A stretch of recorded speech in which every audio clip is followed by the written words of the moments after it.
Thank you. So in preparation for today, we want to really start by talking and reiterating that when we got through our proposed budget, our approved budget for fiscal year 25, we went through the approved budget and we had a balanced fiscal year 25, a balanced fiscal year 26.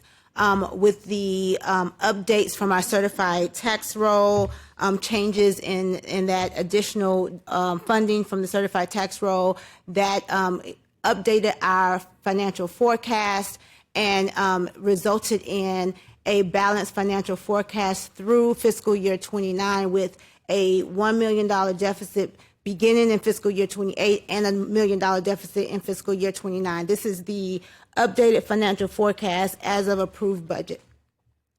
And what I want to reiterate is as we go through our forecasting each year, we start with a financial forecast in April. That financial forecast is very high level based on the information that we have at that time.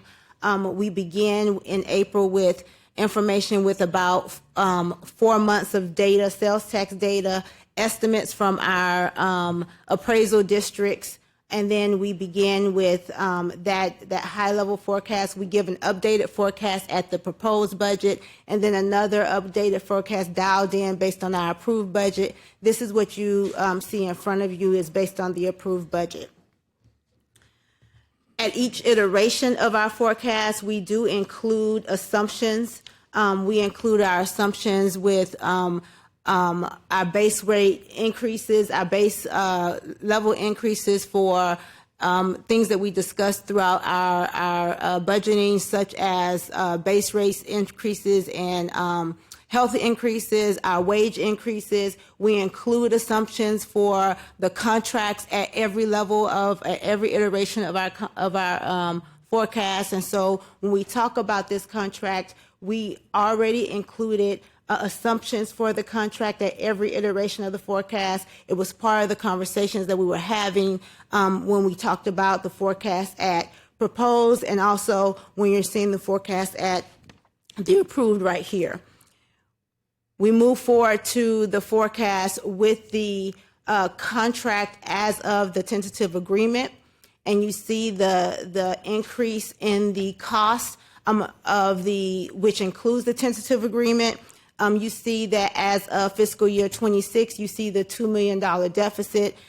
In the memo that I sent out on last week, it talks about the $14 million difference between the approved budget and the cost of the contract. And so you see that $2 million starting in fiscal year 26. There's an additional $2 million in 27, $6 million in 28, and $6 million in 29 for the full $14 million. And that is the full cost of the contract above what we projected or included in the budget or in the forecast period.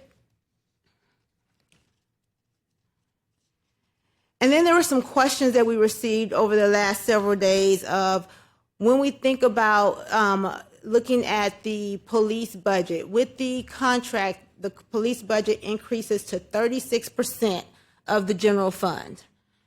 This slide here is answering the question of what would it look like to increase the general fund so that the police budget stays at 36% relative to the rest of the general fund. What would the general fund have to increase to?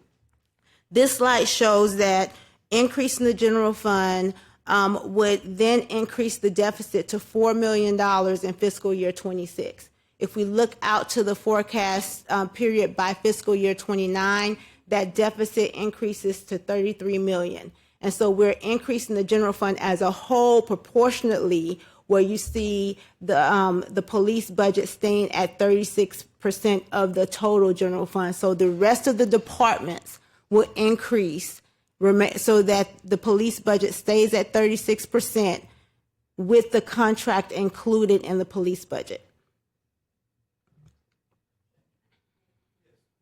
Member Fuentes. Thank you, because I think this is I appreciate that you included this slide because I think the commentary that we just heard from our community talking about how if we approve this tentative agreement, the impact that that would have on the other parts of city services, because it assumes the forecast on slide 3 assumes no new added FTEs for homelessness, for parks maintenance, for fire, paramedics.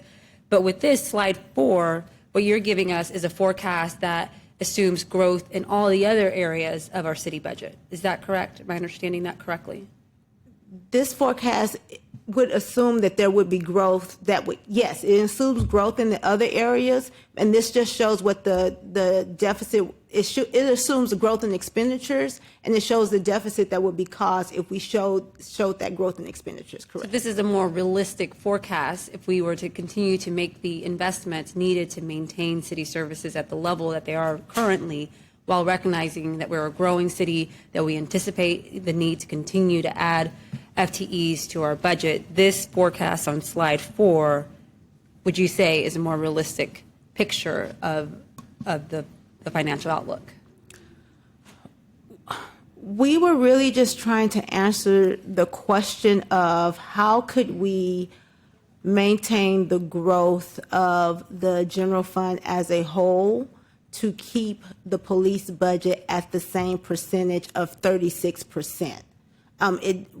We didn't look at where the funds would go across the general fund, so that would be a conversation where we would dial in to see exactly where the funding would go. This is just showing how the general fund would have to grow holistically to remain, so that police's budget will remain proportionate to where it is today with the tentative agreement. Thank you, and I appreciate that, and I think you know that we as a council, and I understand the history of trying to reduce the proportion of the overall police spending as part of our general fund, and I remain committed to ensuring that we maintain that level of proportion. So thank you. Can I just make one observation on that Councilmember Alter. chart? So even though that has some growth, if you just compare like the 4 million for next year versus the slide 3 that has 2 million, you're only getting $2 million of growth in other things next year. I mean, so you're not getting, like, that slide underestimates how much growth you might want if you wanted other things to grow.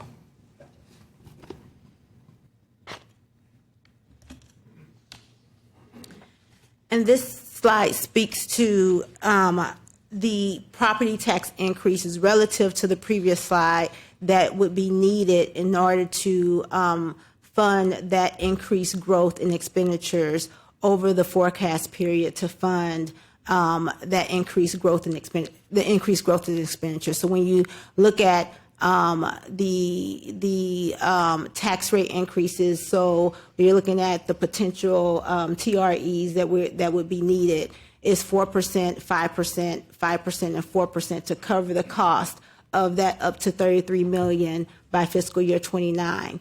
Now, there are multiple ways that you could fund that. This is just one scenario that we wanted to show you at how could you fund this if we needed to fund that increased cost based on keeping police at 36% over the life of the forecast period.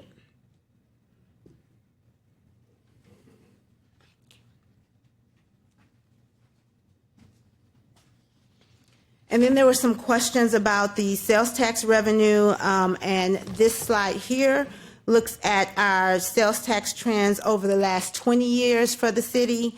And so when you look at the sales tax of the 10 years prior to COVID, it was averaged at 5.9% of annual growth.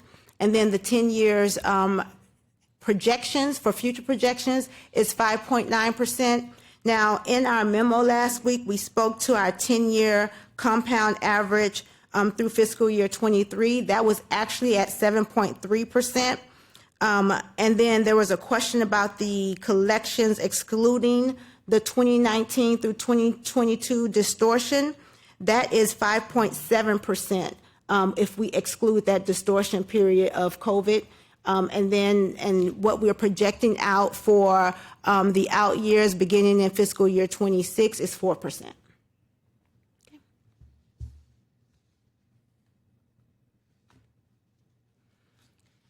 Looking at our sales tax update for the remainder of fiscal year 24 through 11 payments for fiscal year 24, we're at 1.7% growth, 2 million below our $0.2 million below, 200,000 below our fiscal year year-end estimate. We are 1.8% growth, showing 1.8% growth year to date. We are showing a 0.5% for October of 2024. So this month, we are currently showing a 0.5% growth. We really expect to be about, I think, 200,000 when we look at our year end. So we are right at what we anticipated for year end, closing the year. We have another payment to come in. So we're looking at ending the year right around what we anticipated for year end. And then we're anticipating 3.5 is what we budgeted for fiscal year 25.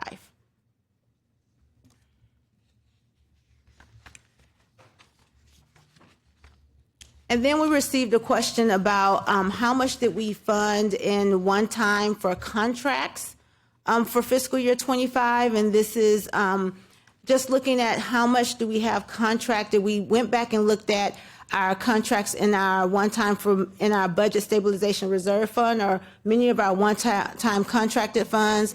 This slide just shows a list of the types of contracts that we have. It ranges from rapid rehousing to reproductive health, logistical support, our collective sex crimes response model, as well as our food insurance premium subsidies. And so there are several programs that we have that we funded at one time in fiscal year 25 for you all to be reminded of and identify things that we funded in the approved budget this fiscal year.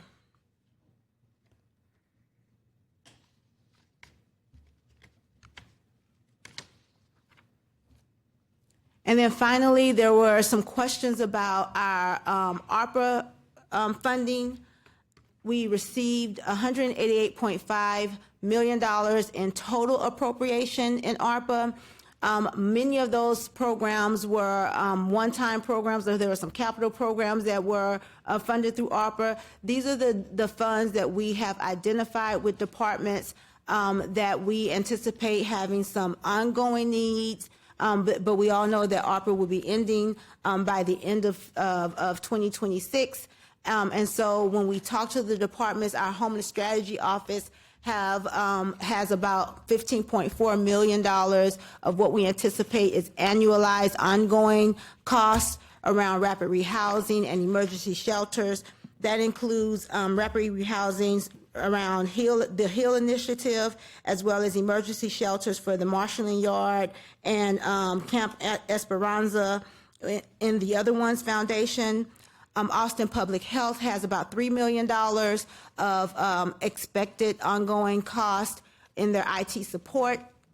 And then expanded services, they have general funds funding in these programs, but these are expanded services that they expanded during COVID with the health equity line, their communications programs, as well as their STI mobile outreach and community mobile immunization. And then Economic Development Department has their community navigation services, as well as their expanded workforce development, which includes Rework Now, ACCC, skilled trades and nursing program, as well as their child care programs related to their workforce child care support. Mayor Pro Tem. And this is just for, those numbers are just for this fiscal year? Is that right? Those are the annualized costs. So that's what they would need annually to continue these programs once ARPA has completely ended. Some of these programs, they are ramping down. For example, Austin Public Health is ramping down these programs at the end of this year. And some of these programs are ramped down through the end of 25. And So this- they're ramping down at different moments. And this represents continued funding of an array of programs that we have put into social service contracts and homelessness over the last, just even 4 years since the pandemic. Right. And we have a estimate total of how much that has been over that time? I'll have to give you the total. I don't have it with me. That'd be great. Thanks. Councilmember Fuentes. Thank you. And I really appreciate that staff has now, out of the 188 million that we have injected into our community using our federal relief dollars, of that, staff is recommending about 31 million of ongoing need of those programs and services as a continued need. For the homelessness one, for 15.4 million, it says emergency shelters. Does that include the continuing operation of the marshalling yard and or the relocation of it? Yes. All right, thank you. Can I go on to my other? Sure, Okay, sure. great. Thank you. So I guess I wanted to, if we can take it back to the sales tax projections. So I really appreciate that you walked us through the average rate before COVID at a 5.9%. You're forecasting a 4%, because I know some, on first glance, the 4% sales tax growth seemed optimistic, but in your recommendation, 4% is on par based on our historical trends. Yes, ma'am. And colleagues, I really appreciate that we're deliberating this. As you know, we're considering a contract that is rooted in transparency, and as part of that, I think it's important that we have these public conversations. Staff has been super responsive in sending us memos, throughout the course of the deliberations, and we've been reading those memos as they come in. But this is, for a lot of our communities, the first time they're hearing about it, and this is our opportunity to share out the information we are receiving. There was one portion of the contract that I want to dig into regarding overtime, but I will hold that until or I guess I can go now. Okay. The overtime part of the contract, you have it at $20 million over the 5 years of the agreement. Can you talk us through the rationale on maintaining it at $20 million for each of the 5 years? We know we ended last year with about a $50 million expenditure on overtime. Can you provide some context as to the $20 million projection? So we left vacancy savings and overtime static on the projected, on the memo, because we had not done the analysis on the out years on how the police department would be hiring in those out years. We don't know their staffing plan, when their academies will be hiring, how fast they will be able to hire, to project out how that overtime and the vacancies will be, how the vacancies will be filled to impact both the overtime and the vacancy rate. So as their vacancies are filled, the vacancy rates will go down, which means the overtime costs will go down. And so without knowing that information, without doing that full analysis, we just left those numbers flat, and we put an asterisk at the bottom, a note at the bottom, and say these numbers will fluctuate as staffing levels change. Because we know that as the department makes those changes, that will play with all those levers, all those variables will change over time, and you'll see those differences in those three numbers, whether it is the staffing numbers, the overtime numbers, and the vacancy savings. You'll see those variables change in the actual budgets, but we just left those variables the same in the assumptions and made the notations at the bottom. Okay. I guess I would have hoped for, a little bit of modeling there, just knowing that there's a certain amount of cadets that we're graduating with each academy. We know the amount of academies we do per year. We kind of have an average of our retirement attrition rate. But I think, you sharing that context is helpful. And then last, but not least on my end, for the financial questions, colleagues, I just wanted to highlight, staff note has recommended or suggested at the very least that there's $31 million of ongoing need for us to continue in our services around homelessness and mental health and other social services. We know that just last year we funded a number of programs at a one-time allocation of $11 million. There's clearly a need for us to continue to maintain these investments.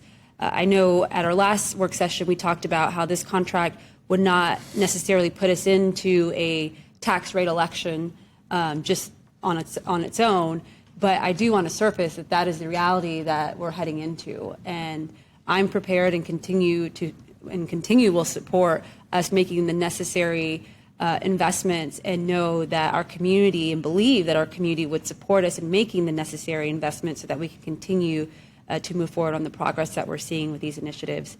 So also just wanted to surface that tax rate election is likely on the horizon. Before I recognize, just to highlight, and you have highlighted that well, Councilmember, but we have talked about a number of times, and I appreciate you bringing it up again, the cap and the ARPA funding have created an unusual set of circumstances with regard to budgeting and that we're coming out of. The cap has created, in some instances, an austerity program that doesn't necessarily need to exist, nor has it existed when you had ARPA money playing the role that it's played. As this council has said more than once, we are going to have to look at the horizon and what it would mean to do something beyond that cap to address the multiple needs. It's too often said, and maybe way too often said, and certainly today it was said many times, that we seem to be in a zero-sum game. We don't have to be in a zero-sum game. And so I just want to highlight what you just said, Councilmember, because I think we do need to pay attention to where that leads us. Councilmember Vela, followed by Councilmember Ryan Alter, and then Councilmember Harper Madison. Thank you very much. Could we get the G file language up on the screen? I can't remember which page it was, but that provision related to the G file. I have some questions on that. There, they got it. And I keep coming back to this because it's such a critical part of the contract. If we it's kind of a red line where we've got to get the transparency and accountability that Austin voters have demanded. If we're not getting that, I think we're done here. But if we are getting that, then I think we go into the more kind of the budgetary analysis and those kinds of things like that. So I just want to let me flip over to on the first. Hold on just a second. I'm sorry. And I just want to go through the language again right quick and make sure that we are okay on that. And again, this is where we are describing what the rules are going to be around G-file accessibility. And again, it's kind of separated into two parts. And again, please jump in if I'm misstating anything. But for records that are not part of this contract, that first sentence of Section 4A says that for complaints of alleged misconduct which occurred prior to the effective date of this agreement, the department shall follow Texas Local Government Code, Section 143.089. And could you explain, Ms. Stevens, just a bit about what that 143.089 covers? Yes, absolutely. Roxana Stevens, a Deputy Labor Relations Officer for the City of Austin. So when we're looking at the contract and we're negotiating the contract only touches a certain time frame. In this instance, it's 5 years. We call that the contract time frame. In negotiating this contract and ensuring compliance with the Austin Police Oversight Act for the so that G files or anything that would be in a G file is public, we looked at to what we had to deviate from 143 in respect to the G file in order to accomplish that and be in compliance with Prop 8. Mm-hmm. So when we look at 189 as a whole, that's not only the G file, that includes the A file, which is the personnel file, and it also includes Section B that states what cannot be in the A file. So we wanted to make sure that we addressed each of those items in 089 within the contract. We also wanted to make clear that before that those provisions relating to what the contract's going to address started with the effective date of the contract, and anything before that would be subject to that entire section 089 of the Texas Local Government Code and whatever a court tells us that means. And that was made very clear on the record by the City of Austin and also by the Austin Police Association. Okay. And that structure that you're talking about is actually the second sentence where we're looking at the effective upon execution of this agreement, the city shall not maintain a confidential police department personnel file under G. And that instead, what we're going to do is place the G file records in the A file, which is the A file is the presumptively public portion of the law, essentially. Is that correct? That is absolutely correct. Okay, so for those 5 years, regardless of what a court says, regardless of whether the legislature makes a change in the law, per contract, those G file records will be public. Yes, that's the provision that was agreed to within the contract for the contract timeframe. Okay, got it. Now, with regard to prior to that, we're just, and please correct me if I'm reading this wrong, but we're just defaulting and we're saying apply state law for any records that existed prior to the agreement. Right? And currently, state law, again, it says that a city may create a G file and make those records confidential. The City of Austin, via the Austin Police Oversight Act that was passed in 2023, has chosen to not maintain a G file anymore. So again, the reference to state law includes the decision by the city. It has to include the decision by the city because the state law is discretionary. So you couldn't just look to 143.089. You'd have to actually look at also what the city's internal decision was, and we've made that decision, and that has been confirmed by the district court decision that we recently had. Yes, the ruling stated that there shall no longer be G files. The city attorney has issued an opinion that they're going to follow the ruling. And so the understanding for this provision is that whatever the court has told us that law is will be followed outside of that contract. Got it. And so our interpretation, being the city attorney and the council's view at this point, is that within the term of the contract, per the contract, no G file.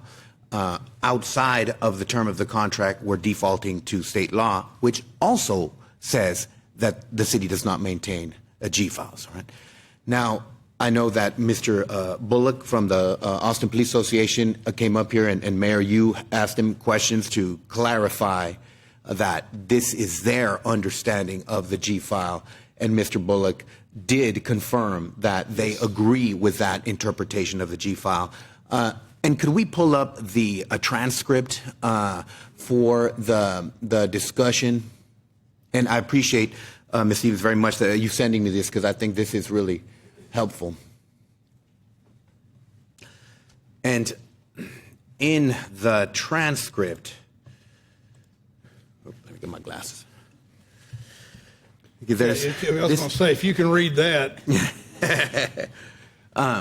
There it is. So here, where, and again, this is just a transcript from the negotiations at the bargaining table, where the labor relations officer, Ms. Griffin, is saying that we looked at it and we absolutely believe that during the term of this contract, it 100% complies with Prop A. And this is what she says that this provision does.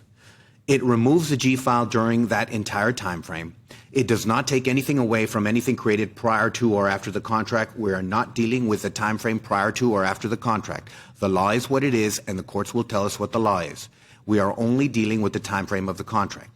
That is what our prior temporary agreement agreed to remove the G file during that time frame, and that is a position that we are going back to And with that in mind, we are withdrawing our language. And so that is our position. And then essentially she asked the Austin Police Association attorney what they think of that. And they come back and they say, again, Tyler Latham from the APA says, all right, yeah, we are good with that. Thanks. And the reason that I highlight that is just there were some concerns about, well, we don't have a meeting of the minds. We don't have clarity around the G-file. But I think the language of the contract is relatively clear. The Police Association president came up and said that he agrees with the city attorney's interpretation of the contract. And now we have also the transcript from the labor negotiations where they are at the table agreeing to the same interpretation that the city attorney has, again, echoing what Michael Bullock mentioned. So I just wanted to highlight that because I know there's been a lot of concern about the G-file. I know that there were problems last time with the OPO, and again, once bitten, twice shy, and I think we should be very, very careful about the language that we agree to and make absolutely certain that the G-file is public.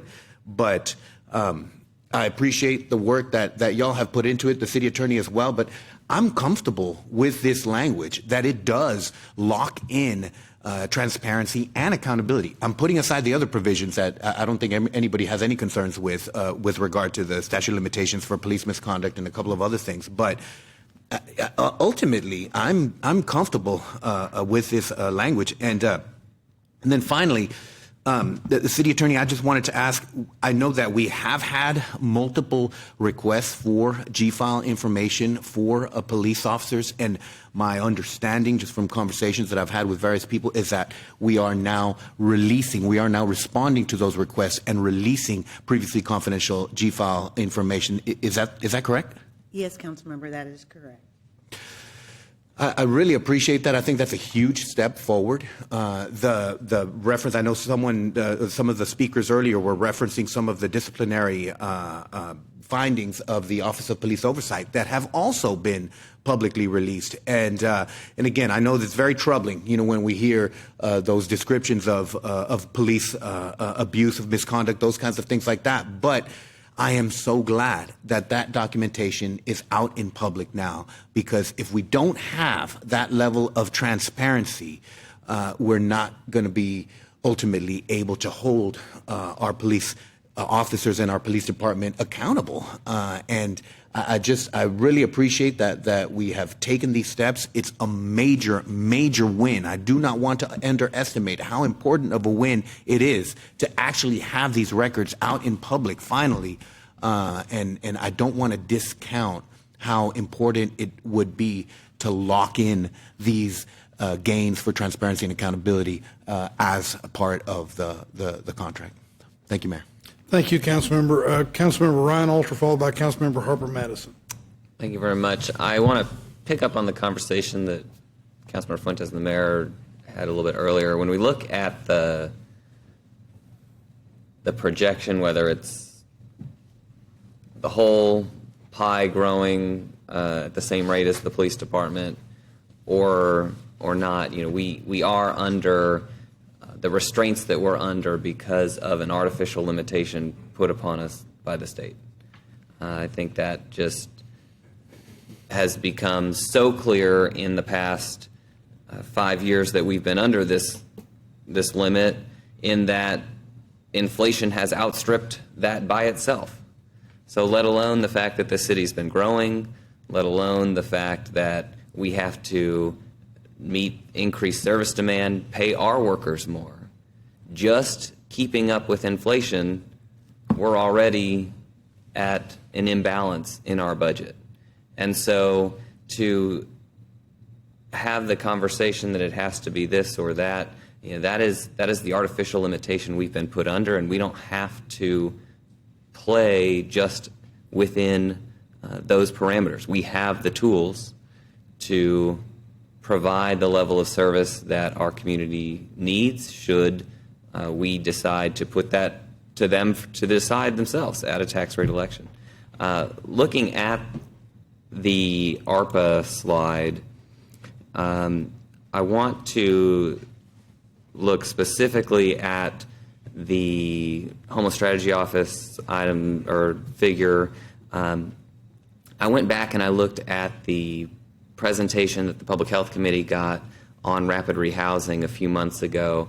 And in that presentation, we saw that the city had $42 million allocated from ARPA funds for rapid rehousing. That $42 million was spent over a 2-year period, last year and this year, so at an annualized rate of about $21 million. What is in this number, the 15.4, is only $4 million of that $20 million. So if we want to continue any level within that, it's going to potentially be a higher number than even the 15 million that we're seeing there. So when we talk about what is the reality, I think it's unclear what exactly that number is, but the reality is it's going to be a large number that we are going to have to make decisions about of how we address where those services fit into the priorities of this city and ultimately what the voters would like to see provided to them from a service delivery perspective. I do also want to highlight here, sorry, I have a couple tabs open, on the sworn vacancy savings question versus overtime. Overtime costs are a multiple of salary, right? If we're paying overtime, it's just 50% greater than the current salary cost. Is that correct? Okay. And so fair to assume that as we are paying officers more over the next 5 years, that multiplier for overtime is going to be a larger number, right?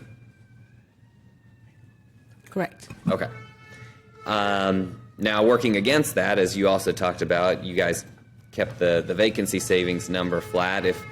If we have a position that is open today, but start paying that position more, the vacancy savings element of that will also grow because the underlying position is now getting a 28% raise over the 5 years, correct? So there will be some balance between the two of them, but looking historically, last year 47 million, the year before that I think it was 30-something million. It is likely that 20 million overtime alone is probably not going to be sufficient, but how the vacancy savings matches with that, kind of a we'll see. And that's why, colleagues, I asked for in the resolution that we're going to be considering on Thursday for us to get quarterly reports not only of just kind of what the department's expenditures are as it relates to their approved budget, but specifically around overtime. So we can really keep a close eye to understand how spending is actually going so that as we get to a budget process, there's no surprise where, we're 10 million or 15 million over that we didn't know about. We have the ability to act, to be proactive. And so I think that is really important. I also, completely shift gears here, have a question for the city attorney as it relates to the investigations element.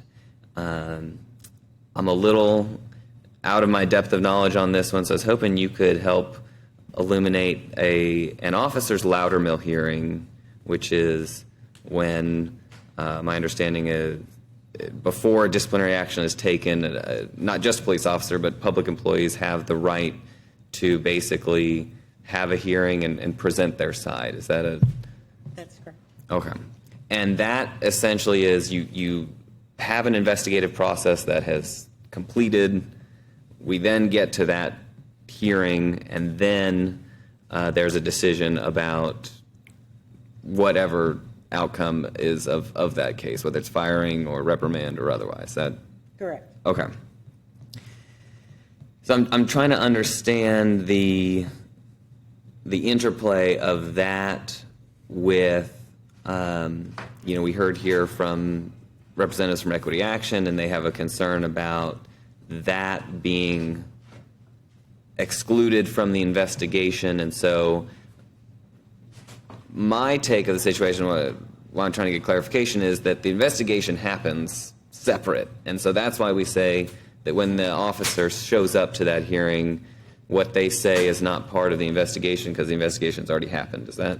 Correct. Okay. And so is that the reason why it's left? Why would the language in Article 16, Section 6A says questions posed at the DRH, which is the Department Review hearing, do not constitute an investigation as defined in Section 2H? That's correct. Okay. Now, the Office of Police Oversight can still ask questions. It's just not part of the investigation. Okay. And then under the APOA, the Office of Police Oversight still has the authority to make a recommendation as to what they think the outcome should be. Is that correct? Yes. Okay. Very good. Let me just double check my 10 tabs that are open here. I think this last and not least, as we look forward, we have had so many things that have been offered by colleagues here about how we make our community safer that are separate from this. And this is just a piece, whether it's community violence interrupters that I know Councilmember Velasquez has been a great champion of, addressing social determinants of crime and homelessness that Councilmember Fuentes and others. And I know Councilmember Alter has done so much work as it relates to the academy and the work we still need to do there to make sure that the officers we do bring in are going to be providing the type of service and safety that our community needs. And so this is just a piece, and I think that sometimes gets lost in the broader conversation. We have to address this piece as part of the broader work, and so I look forward to continuing that holistic conversation beyond the contract. Thank you, Councilmember. Councilmember Herbert Madison, followed by Councilmember Allison Alter. Thank you, Mr. Mayor. I'd like to say that I think most of my questions have been addressed, and it just brings me back to, so Councilmember Vela touched on some of my questions, Councilmember Alter did also, but to bring it back to Councilmember Fuentes' line of questioning and Ms. Lang, your answer about, remaining flat, I wanted to ask, is there any way in terms of analysis to determine what the rate of completion is for the academy? Because that's one of the things that I've found, there's no way to determine how many cadets complete academy. And so I just wonder if there's any way for us to get some sort of projection, some sort of general percentage of candidates that actually complete academy, because that has a lot to do with vacancy considerations. I think that's a question that's been asked of the department, so we'll check in with the department and see if we can get a response. I'd appreciate that. Thank you. Thank you, Councilmember. Councilmember Allison Alter. Thank you. I want to just throw out some thoughts on the budget part of this. This is going to be something that those of you who will be on the dais next year for budget are going to have to deal with, and I think there's some confusion in the public. And so I want to try and go through a couple of different things to address some of that confusion, but at the same time, really want to emphasize that budgeting is an art as much as it is a science. And we have to make assumptions so that we can forecast. And those assumptions sometimes are right, sometimes they're wrong. We've been really, really fortunate in Austin that we are often above our assumptions in terms of revenue, et cetera. But we are at a particular point in time where we may be seeing some changes to that, and we need to be cautious. So, we've had a discussion in the public about, how did our forecasts change? And I appreciate the work that our staff did to present that in a memo that is available online if you want to see it. And we had a forecast in April. We had the proposed budget that had a 5-year forecast, and we have sort of the approved budget, and then we also have what does the approved budget look like with the contract. And there's a couple things that changed, some of which we've paid attention to and some of which we haven't, that I do want to surface. One of the things is that there was in the forecast always a bucket of money that was, I think, in management services that was set aside for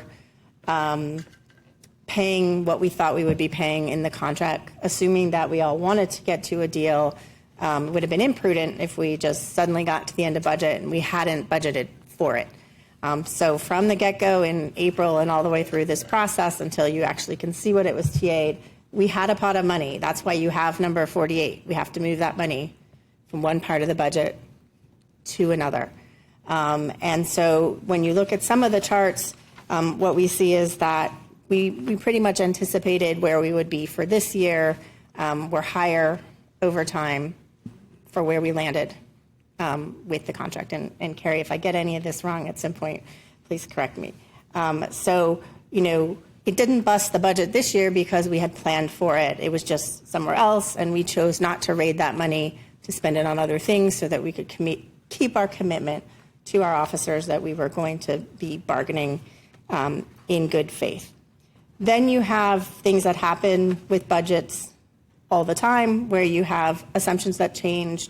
You make assessments of what your property taxes come in. So we had gotten an estimate of what our property taxes would be in April. They had the estimate that they had for the proposed budget, and then there was a shift when they got the actual numbers.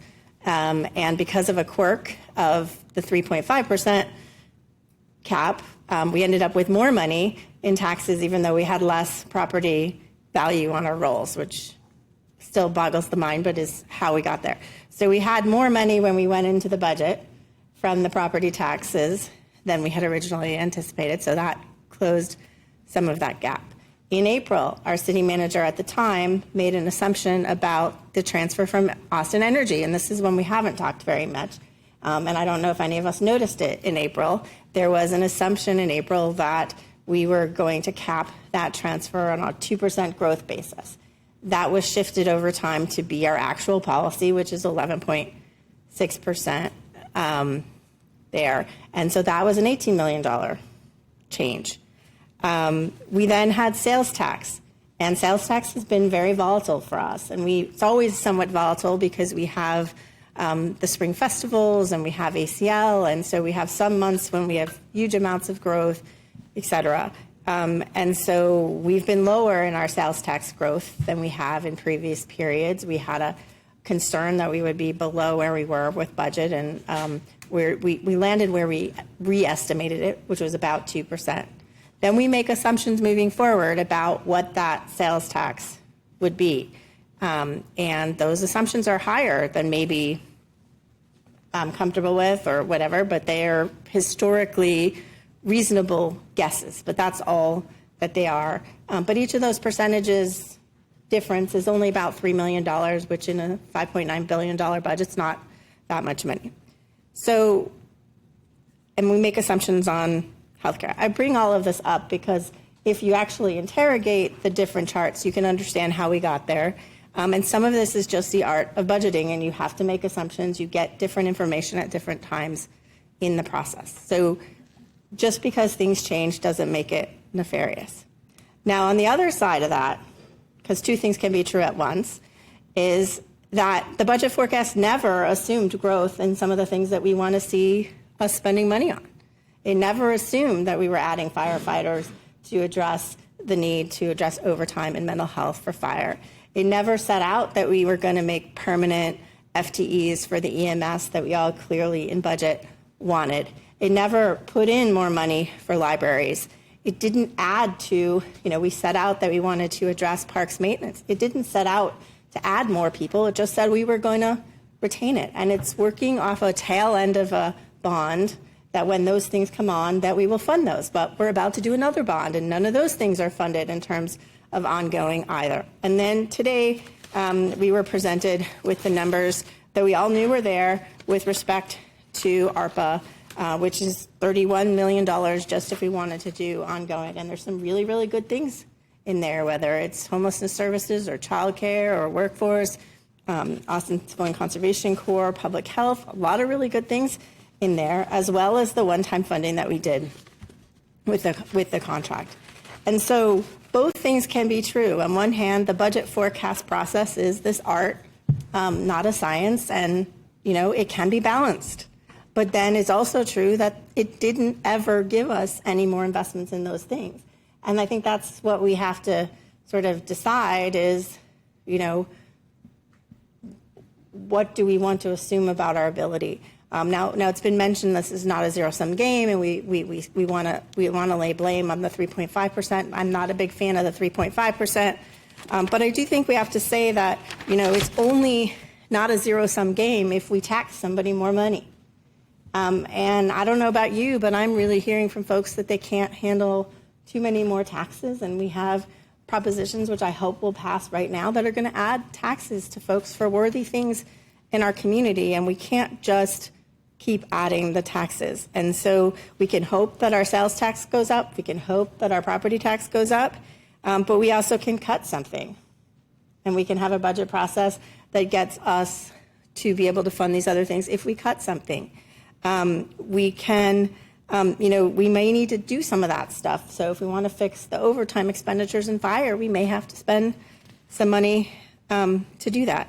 So we do have tools, but it's not just going and taxing people that's gonna fix it, because they have budgets too, and we have to be careful that we can't just go to this cash machine and say that we're gonna do that. So I appreciate that opportunity. I think this to explain this, at least out loud for myself and for others, I'm just hearing a lot of confusion, and I wanted to make sure that people understood that we were taking seriously the questions and the concerns, but both of those things can be true, and I think that's part of the decision making that we have to make on the sort of financial side. And I've heard some colleagues say, well, yeah, we got the G-file, and it's great that we got the G-file, and now it's released. Well, guess what? Only some of it gets released. It only gets released if there's not a criminal activity. So some of the cases we most want to get, we're not going to get released. So we're going to have spent all of this money, and in some of the most important cases, we're not going to get the transparency. Other cases, we are. But it's not this panacea for oversight. I remain that there's a lot of good things in here, and I'm still figuring out and listening to folks. But I do think we have to be clear about what the choices are there that we have. I did want to just understand, this is going to switch gears to the legal part, and I don't know if this is Deborah or the negotiating team, but I'm trying to understand, there's a part of what the community is asking about with respect to grieving cases. So when we did the contract in 2018, we had the investigations with OPO, and they were able to grieve that provision, and so then we lost our ability for our OPO to have teeth. And I believe that they are arguing that there is a similar poison pill in here, but I'm not really understanding what the argument is and where. I think we have clarity on the G-file piece, although even with the G-file, if it's pre or post, it's up to state law, and state law can change. So where is the issue that the community is coming and telling us is there? Roxana Stevens, Deputy Labor Relations Officer. When we negotiated this contract, one of the first things we did was thoroughly review the APOA, look at each provision, and one of them was specifically the grievances. And we looked at that, and we negotiated this specific part because the contract was not a solution for the entire APOA, right? APOA, on most of it, stands on its own and pursuant to the statute. The only things that we needed to address were the things that needed a deviation from 143 that were subject to the authority of being bargained in the contract. So what we did with this language is the things that we agreed to that were in full compliance with APOA, we inserted into the contract. That's a provision that is consistent with what we agreed to within the contract. If we exercise that provision, such as releasing the G-file under the contract, the chief issuing discipline within the 365 days, items like that, the language and the grievance provision prevents any kind of grievance on those actions that are consistent with APOA as it stands today as 215 and with the provisions in the contract. We can't agree to it and then later on they disagree and file a grievance. We have negotiated and written the language to say if it's consistent with what we agreed to, it's not grievable. I am unsure. There may be confusion about what can be grievable. The only thing that can be grievable is a provision in the actual contract, something that is included in here. The portions of the APOA that are not in the contract are not subject to this grievance procedure. That's subject to an entirely other process to challenge, whether it be through litigation or whatever is available for that. But the grievance procedure only applies to the words in this document and only specific words in this document. And then it's further limited by saying if we are in compliance with what we agreed to, especially with the items that are in compliance with the Austin Police Oversight Act, that cannot be grievable. So I believe that a lot of the issue is based on confusion as to what that grievance process is for, what it applies to. And we have negotiated this very carefully and discussed this on the record in order to all be of accord that the items that we included in this contract to obtain the city attorney certification that it's in compliance and to ensure compliance with Prop A cannot be grieved as we agreed to them. Thank you. I appreciate that clarification on that. Thank you. Members, that's all I have of people that members of the council that want to ask any questions or make any statements. Thank you all very much for the presentation. Thanks to the public for its comments. Members, unless there's an objection, what I would suggest we do is we recess until 1:30.